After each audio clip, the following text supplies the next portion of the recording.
Maoist ఉద్యమం climax కి చేరింది. 2026 మార్చి 31 ఆపరేషన్ కగార్ రెడ్ కారిడార్ కు క్లైమాక్స్ డేట్ ఫిక్స్ చేయడంతో అయితే ఎన్కౌంటర్లు లేదంటే లొంగుబాట్లు పెద్ద ఎత్తున జరుగుతున్నాయి. చివరగా మావోయిస్టు పార్టీ కేంద్ర కమిటీ కార్యదర్శి టాప్ పొజిషన్ ఈ స్థానంలో ఉన్న దేవ్జీ అలియాస్ తిప్పిరి తిరుపతి, మరో కీలక నేత మల్లా రాజిరెడ్డి కూడా లొంగిపోవడంతో ఇక రెడ్ కారిడార్ గేమ్ ముగిసిపోయినట్లని అంటున్నారు.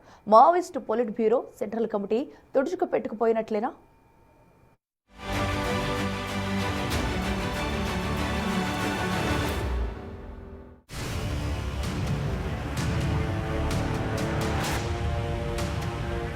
దేవ్జీ అలియాస్ తిప్పిరి తిరుపతి కోరుట్ల స్వస్థలం. ప్రస్తుతం మావోయిస్టు పార్టీ కేంద్ర కమిటీ కార్యదర్శి, టాప్ పొజిషన్. బట్ లొంగిపోయారు. ఆపరేషన్ కగార్ ఎఫెక్ట్ తో తప్పలేదు.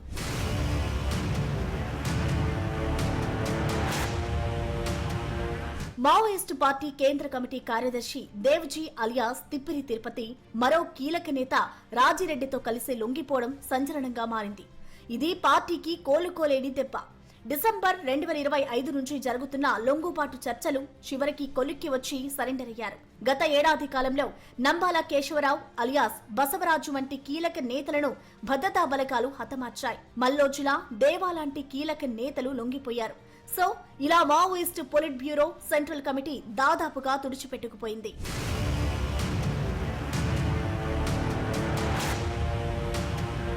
ఆపరేషన్ కగార్తో గత ఏడాదిలోనే సుమారు 390 మంది మావోయిస్టులను బలగాలు హతమార్చాయి. అబూజ్మట్, కర్రెగుట్టలు వంటి పటిష్టమైన మావో స్థావరాలను కూడా భద్రతా దళాలు స్వాధీనం చేసుకున్నాయి. ఈ పరిస్థితుల్లో సాయుధ పోరాటాన్ని కొనసాగించాలా వద్దా అనే విషయంపై మావోయిస్టు పార్టీలో తీవ్ర చీలికలొచ్చాయి. మల్లోజుల, వేణుగోపాల్ రావు లాంటి వారు సాయుధ పోరాటం విఫలమైందని అంగీకరిస్తూ 2025 అక్టోబర్లో భారీ ఎత్తున క్యాడర్తో కలిసి లొంగిపోయారు. అటు ప్రభుత్వ సంక్షేమ పథకాలు, రోడ్ల నిర్మాణం, అభివృద్ధి కార్యక్రమాలతో గిరిజన యువతలో మార్పు వచ్చింది. కొత్త రిక్రూట్మెంట్లు ఆగిపోవడం, ఉన్న క్యాడర్ అనారోగ్య సమస్యలతో ఉండడం వల్ల పార్టీ బలహీనపడింది. ఏడాది మార్చి 31 నాటికి నక్సల్ రహిత భారత్ లక్ష్యంగా కేంద్ర హోంశాఖ పెట్టుకుంది. ఆ ప్రకారమే కథ నడిపిస్తోంది.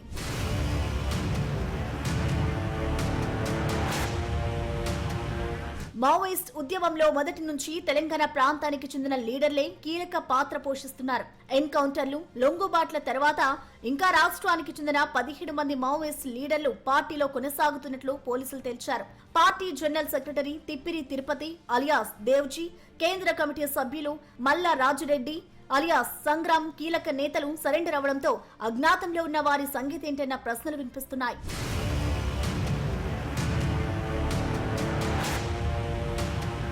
అజ్ఞాతంలో ఉన్న వారిలో మావోయిస్టు పార్టీ మాజీ chief, senior leader, central polit bureau సభ్యుడు Muppalla Lakshmana Rao alias Ganapathy, central committee member Pusunuri Narahari alias Santosh, సైనిక వ్యవహారాల ఇన్ఛార్జ్ బడే చెక్కారావు అలియాస్ దామోదర్, రాష్ట్ర కమిటీ సభ్యుడు Muppidi Sambhaiah alias Sudarshan, communication wing in charge Vartha Shekhar alias Manktu, central committee member Jodi Ratnababu alias Sujatha, west sub zonal bureau కార్యదర్శి Lokiti Chandarrao alias Prabhakar, battalion in charge Kesa Sodhi వంటి వారి నిర్ణయం ఏంటో తేలాల్సి ఉంది. ఆపరేషన్ కగార్ డెడ్ లైన్ కు ఇంకా కొన్ని రోజులే ఉండడంతో కథ ముగించే పనిలో కేంద్ర హోంశాఖ ఉంది.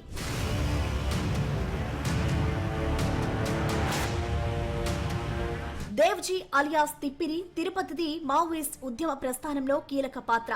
దేవ్జీ స్వస్థలం జగిత్యాల జిల్లా కోరుట్ల. తిరుపతిది దళిత కుటుంబ నేపథ్యం. కోరుట్ల టౌన్ లోని అంబేద్కర్ నగర్ కు చెందిన తిరుపతి ఇంటర్ వరకు చదివాక 1918లో నాడు ఉద్యమ సంస్థగా ఉన్న పీపుల్స్ వార్ లో చేరారు. అప్పట్లో జగిత్యాల జైత్ర యాత్రతో ఉత్తర తెలంగాణలో ఉవ్వెత్తున ఒక ఉద్యమం ఎగిసిపడింది. ఆ ఉద్యమం చాలా మంది యువతపై తీవ్ర ప్రభావం చూపించింది. ఆ ఎఫెక్ట్ తో దేవ్జీ అలియాస్ తిప్పిరి తిరుపతి అజ్ఞాతంలోకి వెళ్లిపోయారు. ఆ తర్వాత 1983లో డిగ్రీ చదువుతుండగానే మధ్యలోనే వదిలేసి రాడికల్ స్టూడెంట్స్ యూనియన్ ఆర్ఎస్యు భావజాలానికి ఆకర్షితులయ్యారు. తర్వాత ఉద్యమంలోకి డైరెక్ట్ గా వెళ్లిపోయాడు తిరుపతి. ప్రత్యక్షంగా గానీ కొరియర్ సిస్టమ్ ద్వారా గానీ మాకైతే ఎటువంటి సంబంధాలు లేవు సార్. కాకపోతే మా ఇంట్లో జరిగినటువంటి మరణాలు గానీ, మా అమ్మ గానీ, మా నాన్న గానీ, మా మేనత్త గానీ చనిపోయినప్పుడు గానీ, మా వివాహాలైనప్పుడు గానీ తెలుస్తుంటదేమో తప్ప గానీ ఇంకా మా నుంచి ప్రత్యక్షంగా ఎప్పుడు కూడా కలవడం కానీ ఇటువంటి ఏం జరగలేదు. ప్రస్తుతం గతంలో నేను కళ్ళు మామలా చేతుండే సార్. కొద్ది రోజులేమో రియల్ ఎస్టేట్ చేసిన, ప్రస్తుతం ఖాళీ ఉంది. చాలా బాగుంటుంది సార్. కాకపోతే మా అన్నని చూస్తే గౌరవం ఒక తండ్రి లాగానే తప్ప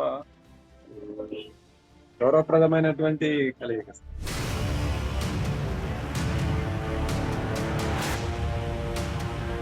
దేవ్జీ అలియాస్ తిప్పిరి తిరుపతికి తెలుగు, హిందీ, గోండీ భాషలపై చాలా పట్టు ఉంది. రిక్రూట్మెంట్ల కోసం గిరిజన యువతను ఆకర్షించారు. దేవ్జీకి మావోయిస్టు పార్టీలో సంజీవ్, సుదర్శన్, కుమ్ము దాదా అనే మారు పేర్లు కూడా ఉన్నాయి. కేంద్ర కమిటీ కార్యదర్శి కంటే ముందు Devji Maoist party central military commission కు ఇన్ఛార్జిగా ఉంటూ సెంట్రల్ రీజనల్ బ్యూరో డైరెక్షన్స్ ఇచ్చే పనులు చూసుకున్నారు. పొలిట్ బ్యూరోలో సభ్యుడిగాను చాలా కాలం పనిచేశారు. 2010లో దంతేవాడలో 74 మంది సిఆర్పీఎఫ్ జవాన్లను హతమార్చిన ఘటనతో పాటు దేశవ్యాప్తంగా సంచలనం సృష్టించిన చంద్రబాబు నాయుడుపై అలిపిరి దాడి ఘటనలో దేవ్జీ కీ రోల్ పోషించినట్లు పోలీస్ రికార్డులు చెబుతున్నాయి.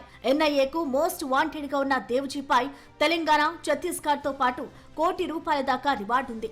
మావోయిస్టు పార్టీ చరిత్రలో కేంద్ర కమిటీ కార్యదర్శిగా జగిత్యాల జిల్లాకు చెందిన గణపతి తర్వాత ఇదే జిల్లాకు చెందిన తిరుపతికి మరోసారి అవకాశం ఇచ్చింది party. Nambala Keshavarao alias Basavaraju encounter తర్వాత తిరుపతికి అవకాశం దొరికింది.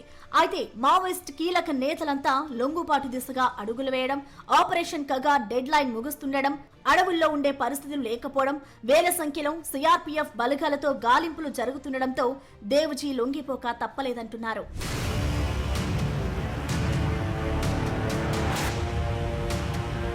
అటు లొంగిపోయిన వారిలో మల్లా రాజిరెడ్డి కూడా ఉన్నారంటున్నారు. ఈయన మారు పేర్లు సాయన్న, మీసాల సత్తన్న, సంగ్రామ్, అలోక్, దేశ్ పాండే. రాజిరెడ్డి స్వస్థలం పెద్దపల్లి జిల్లా మంతని మండలంలోని శాస్త్రులపల్లి గ్రామం. 1975లో ఉద్యమంలో చేరారు మల్లా రాజిరెడ్డి. ఈయనకు పలు కీలక హింసాత్మక ఘటనల్లో పాత్ర ఉంది. మాజీ స్పీకర్ శ్రీపాదారావు హత్యలో కీ రోల్ పోషించారంటారు. రాజిరెడ్డిపై ₹1 కోటి రివార్డు ఉంది.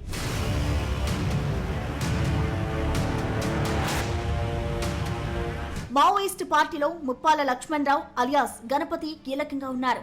ఈయన వయోభారంతో ప్రస్తుతం యాక్టివ్ గా లేకపోయినా ఇంకా అజ్ఞాతవాసం మాత్రం వినడం లేదు. చాలా మంది ఇప్పటికే లొంగిపోతున్నా ముందుకు రావడం లేదు. దేవ్జీ లొంగుబాటు నేపథ్యంలో గణపతి దారిటు అన్న ప్రశ్నలు వస్తున్నాయి. భారతదేశ విప్లవ ఉద్యమ చరిత్రలో గణపతి చాలా కీలకంగా వ్యవహరించారు. ఈయన స్వస్థలం జగిత్యాల జిల్లా సారంగపూర్ మండలం బీర్పూర్. వృత్తిరీత్యా ఉపాధ్యాయుడైన గణపతి అప్పట్లో కొండపల్లి సీతారామయ్య స్థాపించిన పీపుల్స్ వార్ లో చేరారు. 2004లో పీపుల్స్ వార్ ఎంసీసీఐ విలీనంతో సిపిఐ మావోయిస్ట్ పార్టీ ఏర్పడింది. దానికి గణపతి వ్యవస్థాపక జనరల్ సెక్రటరీగా బాధ్యతలు చేపట్టారు. మావోయిస్ట్ పార్టీకి 14 ఏళ్ల పాటు చీఫ్ గా బాధ్యతలు నిర్వహించారు. గణపతిపై ₹2.5 కోట్ల భారీ రివార్డు ఉంది. 2018లో జనరల్ సెక్రటరీ బాధ్యతలకు గణపతి గుడ్ బై చెప్పారు. ప్రస్తుతం ఈయన ఛత్తీస్గఢ్, మహారాష్ట్ర దండకారణ్యంలో ఉన్నారని, చికిత్స కోసం విదేశాలకు వెళ్లారని, చనిపోయారని ఇలా రకరకాల ఊహాగానాలైతే ఈయన చుట్టూ తిరుగుతున్నాయి. ఆపరేషన్ కగార్తో గణపతి కూడా లొంగిపోతారా అన్న చర్చ జరుగుతోంది.